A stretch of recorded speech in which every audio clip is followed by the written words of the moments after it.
Buenos días, buenas tardes o buenas noches. Mi nombre es Iván Mollinedo y hoy quiero hablarles acerca de la maldad, ¿no? Hemos hablado hace un par de videos sobre la estupidez e hicimos ahí una clasificación en la que la maldad tenía un sentido muy directo, ¿no? Se consideraba malo a aquel que se beneficia con sus acciones, ¿sí? Y perjudica a los demás. Es decir, al que no le importa lo que suceda con el otro. De hecho, una de las clasificaciones más populares hoy en día sobre la maldad tiene que ver con la conciencia de los actos. Obviamente una persona que causa daño a otra sin tener conciencia que le está causando ese daño, es posible que la consideremos como ingenua o como una persona estúpida, ¿no? Según la clasificación. Pero la maldad tiene que ver con la conciencia. En ese sentido, no todas las formas, digamos, de lo que se consideran actos malos son malos en verdad, porque hay que considerar cuál es la causa y cuál es la consecuencia de las acciones, ¿no es cierto? Entonces, en todo caso, si seguimos todavía esa clasificación y vemos lo que consideramos usualmente virtudes, a veces estas virtudes, ¿sí?, pueden ser malas y a veces las cosas que consideramos no virtuosas pueden ser buenas. Un ejemplo les doy. La mentira, por ejemplo, cuando es una mentira piadosa, puede no ser una mentira malvada. Es decir, puede estar beneficiando a alguien en función de motivación o alguna cosa por el estilo. Por ejemplo, si a un niño le digo que su pintura eh, no es mala, es muy buena, me gusta mucho y demás, eh, tal vez le pueda hacer la observación de algún detalle y él la pueda mejorar, eso posiblemente le motive a seguir pintando. Pero si yo le digo la verdad en ese caso, que su pintura no tiene para nada el nivel, que es muy niño y no creo que sea capaz de lograr hacer una buena pintura hasta que sea adulto, a pesar de que eso es una verdad, eh, o digamos, variando alguna cuestión lo que acabo de decir, a pesar de que eso es verdad, puede ser muy desmotivante y ser una acción malvada, ¿no? Es decir, que van a ustedes notar que muchas personas dicen, pero te he dicho la verdad, le he dicho la verdad, pero ¿cuál era la intención al emitir esas palabras?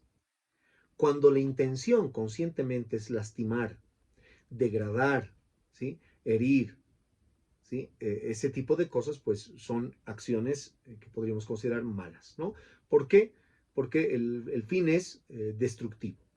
Muy diferente, en cambio, lo consideraríamos si la persona a la que le estamos diciendo esta verdad es una persona, digamos, excesivamente soberbia, ¿sí? O que consideramos una persona cruel o malvada. A esta persona, pues, le hacemos esta maldad, pero generalmente las comunidades califican esto no de negativo, sino de educativo, ¿no? Entonces la maldad hay que ceñirla no solamente a la acción, sino a la toma de conciencia del sujeto, ¿no? Es decir, que la maldad en ese sentido tendría aquí una naturaleza más o menos intrínseca, ¿no?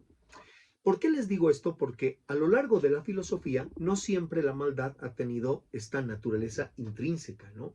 En muchos casos, por ejemplo, en muchas religiones, la naturaleza de la maldad es extrínseca, es decir, son las cosas, es el demonio, ¿no? Es algo de afuera que se involucra con lo interno, ¿no? Que influencia sobre lo que uno es verdaderamente, ¿no? Obviamente, en la actualidad, solamente en determinados espacios se toma esta idea, digamos, de la maldad en serio, ¿no?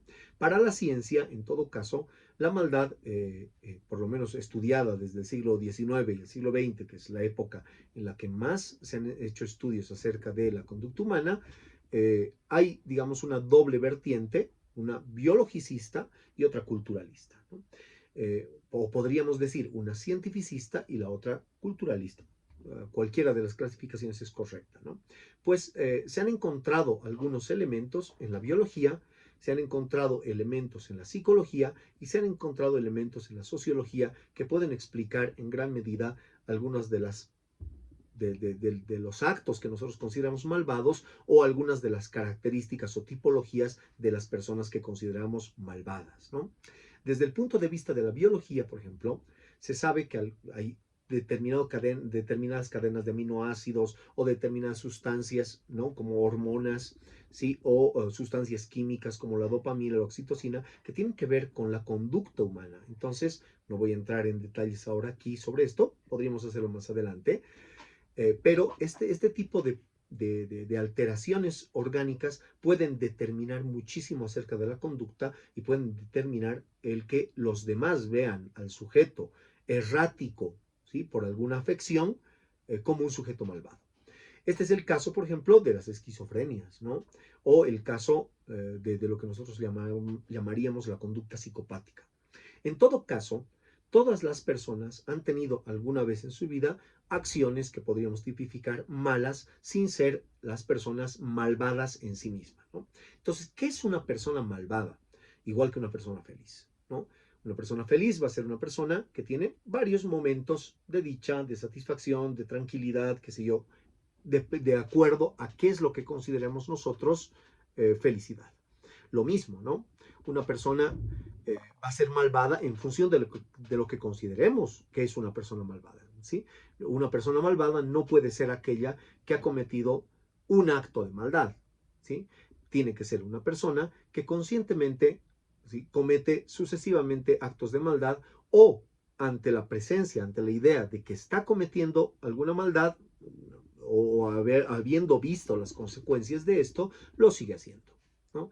Entonces, en este caso, nosotros podemos de algún modo juzgar, ¿sí? La maldad en esos términos. Les pongo un ejemplo sencillo. Eh, Actualmente se está desarrollando una guerra en Medio Oriente, si se la puede llamar así, ¿no?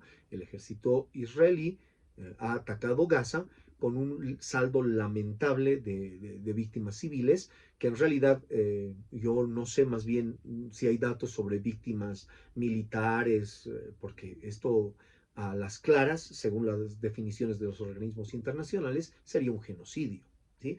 El problema es que muchas personas involucradas, es decir, soldados israelíes, de algún modo, sea por adoctrinamiento, o sea, por esta crueldad colectiva que nace y que está estudiada, ¿no? Hay varios teóricos que han hablado sobre ello, en las Fuerzas Armadas, pues expresan actitudes que realmente podríamos nosotros considerarlas así, ¿no? Porque el hecho de burlarse, ¿sí? De la gente a la que estás asesinando, ¿sí? No sé qué nombre se le podría poner, ¿no? Pero algo que ver con la maldad evidentemente tiene que ver, ¿no? Y están aquellos también que mandan a estas personas, ¿no? El mismo presidente de Israel, ¿cómo se lo podría calificar después de toda esta matanza? Precisamente, cuando había tocado el tema de la estupidez, ¿sí? Lo había hecho pensando en el tema de las elecciones que hubieron en Argentina recientemente y en otras partes del mundo, ¿no? Cómo las personas toman acciones, ¿sí? Contra alguien, en este caso contra la izquierda, ¿no? Los progresistas, qué sé yo, ¿no? No me identifico ni con unos ni con otros, pero para ir en contra de ellos, ¿sí? Eh, te afectas a ti mismo. Es decir, te golpeas a ti mismo, ¿no?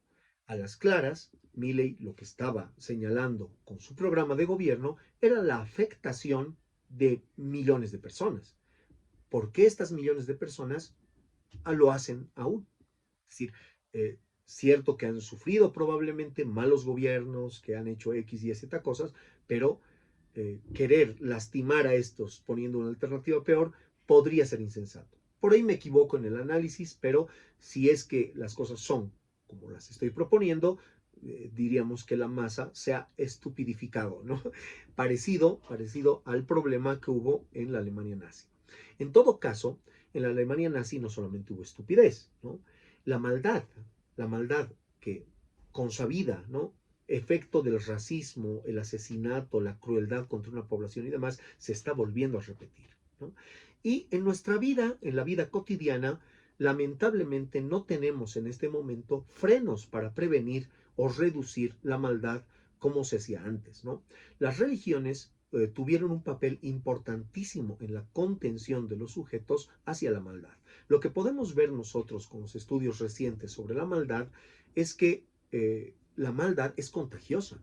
Es decir, las personas cuando están en un circuito de agresión a otro, ¿sí?, entran en una especie de trance. Ustedes vean los linchamientos, ¿no? En los países andinos, por ejemplo, Perú, Bolivia, ¿no? Yo soy boliviano. Entonces, en nuestros países, por ejemplo, las acciones que toma a veces la masa pueden ser altamente crueles, ¿no? Y no, o sea, y la compasión desaparecer en poblaciones que nosotros en el día a día las vemos como tranquilas, ¿no? En personas podemos ver estas actitudes que día a día vemos como personas nobles y amables, ¿no? Que no matarían ni una mosca. Lo mismo sucede en cuestiones extraordinarias en sujetos individuales, ¿no? No todo es grupal.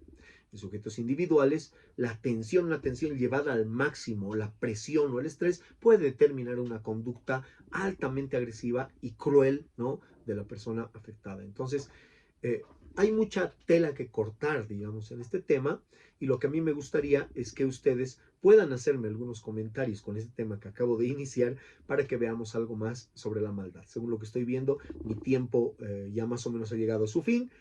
Voy a seguir con este tema, entonces tómese esto como maldad 1 para seguir hablando sobre este asunto. Un abrazo a todos y espero que les haya sido interesante esta temática.